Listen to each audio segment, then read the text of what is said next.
So I feel like getting back into the swing of these things, just making videos on trending topics and whatnot in the mortgage industry. Very interesting. Love this industry. Love the business.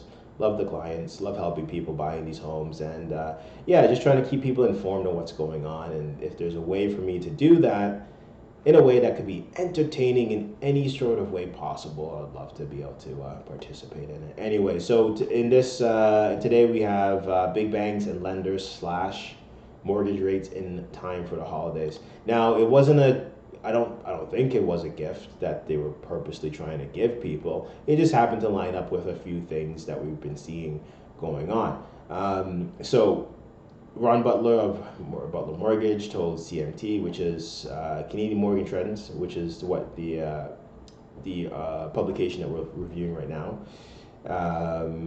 He said that the bulk of the cuts are primarily to high ratio insurable products, which is true.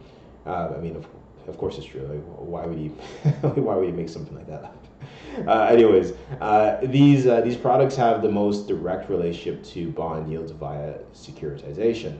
Conventional rates move down more slowly as they have a mixture of funding sources and different credit swap costs.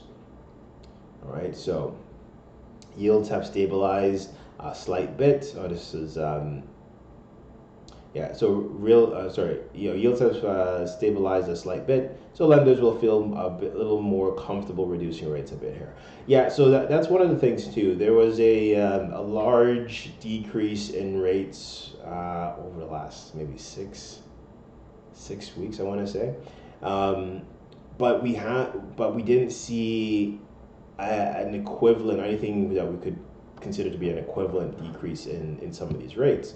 And one of the reasons, I mean, some lenders did pull that trigger pretty early, right? And we were seeing rates as low as 4.89, 4.99. But as Ryan Sims said, stabilized. I think that's the key word there, because you could see a reversal happening fairly quickly or something like that, and it could have punished early movers.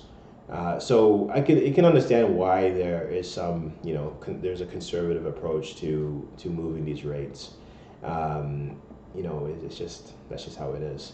And I don't think there's no right or wrong to it. It's just what it is, right? So I know a lot of people are trying to time the market, and it just becomes a question of, well, what exactly are you trying to get done? Because when rates are higher, typically we see lower prices.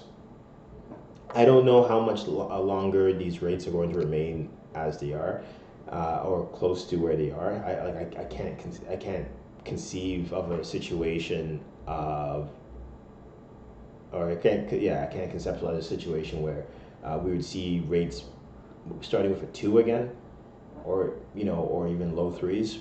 4s, yeah, I mean we're going there right now, but yeah, it's yeah. So I mean, like, in terms of what people are waiting for, are they waiting for it to get that much lower?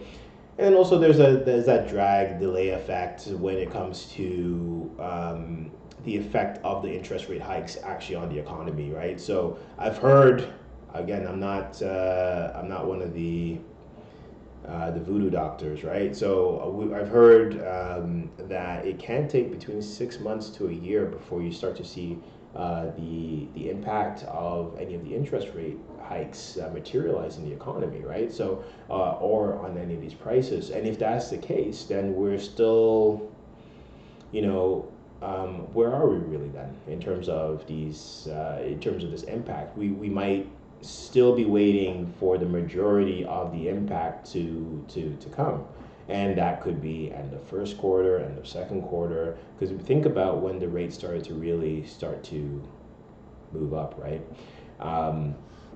So that's something that we could be seeing a lot of the impact at that time. And then the question becomes, are you ready to make a move? So what I think is the best way to get prepared for this, if you are looking, if it's something on your mind to purchase a home, then just take the basic steps to get ready for that purchase, right? I mean, if you're waiting is one thing. Like, if I don't know what's a way to make a story about it. Like if you're waiting to, like, just say you're out hunting or something. There's waiting for an elk to come by, right? But when you're waiting in that situation, you're fully prepared to take the shot, right? You have all your equipment with you. You're waiting, but you're prepared while you're waiting, right? And it's a completely different situation to just be, you kind of just getting scrambling, and then you find out that you're not actually in the position that you thought you were in, and then now that waiting that you were doing is actually now needs to be extended into, a little bit further. So what I strongly suggest, start with a budget, have a financial plan, get a pre-approval, determine the appropriate product for you based on what you can be approved for, and yeah, and that's really it. And then go house shopping. You can't do it in any other order, or you can, but I mean, like, that's the optimal order to do it in. I mean, you want to have your financial house straight when you're buying a house. Uh, because it's going to be one of the largest transactions you're ever involved in, right? I mean, most people aren't aren't buying assets, that's $1 million plus on a regular basis, right? $800,000 plus on a regular basis.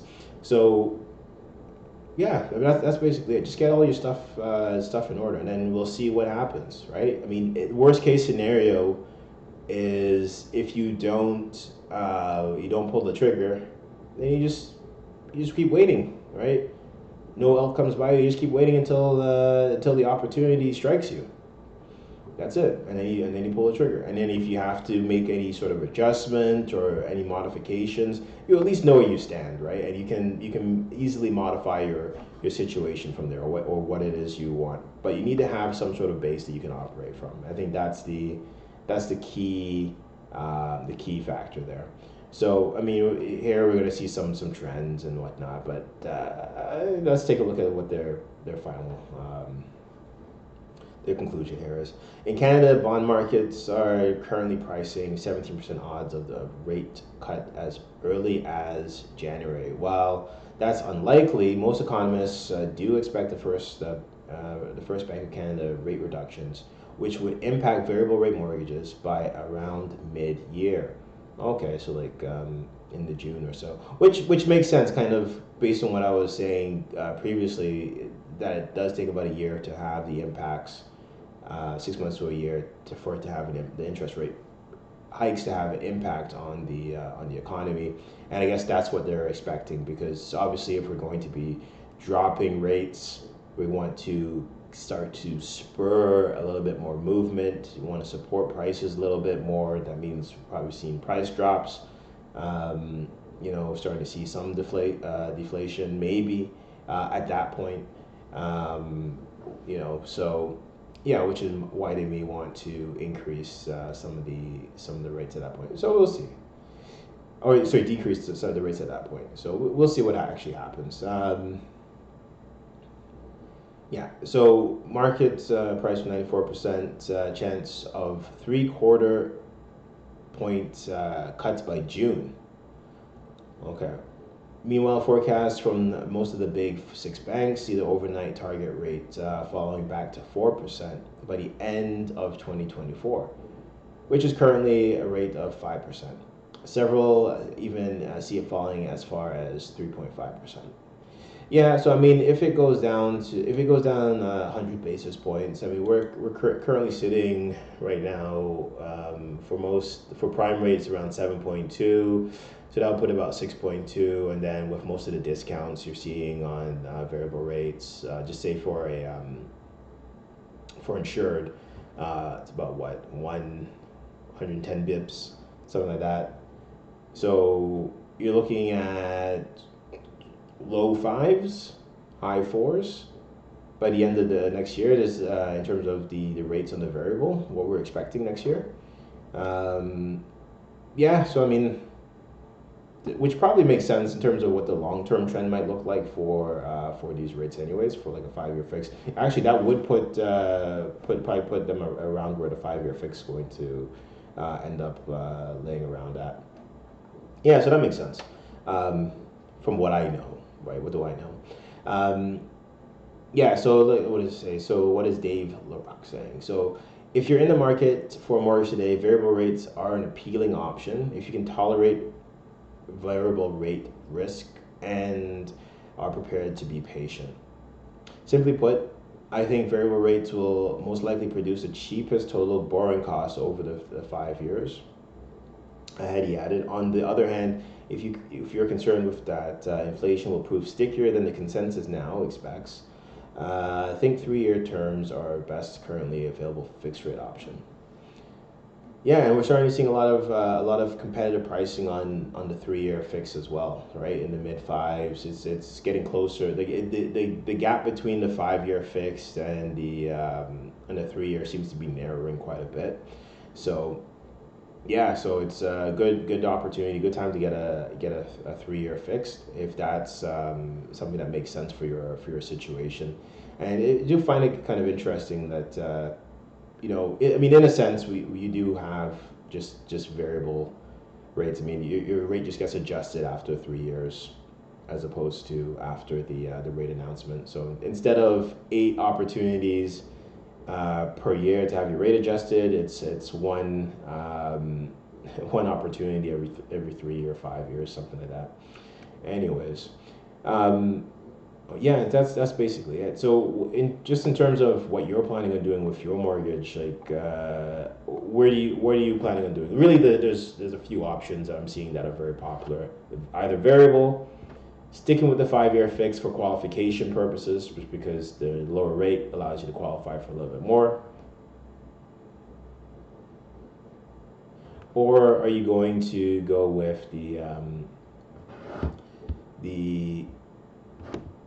the variable or 3 year, shorter term? What direction do you think you're going to go with if your mortgage is coming up or you're planning on buying a place? Let me know down in the comments below. Thanks for watching and listening.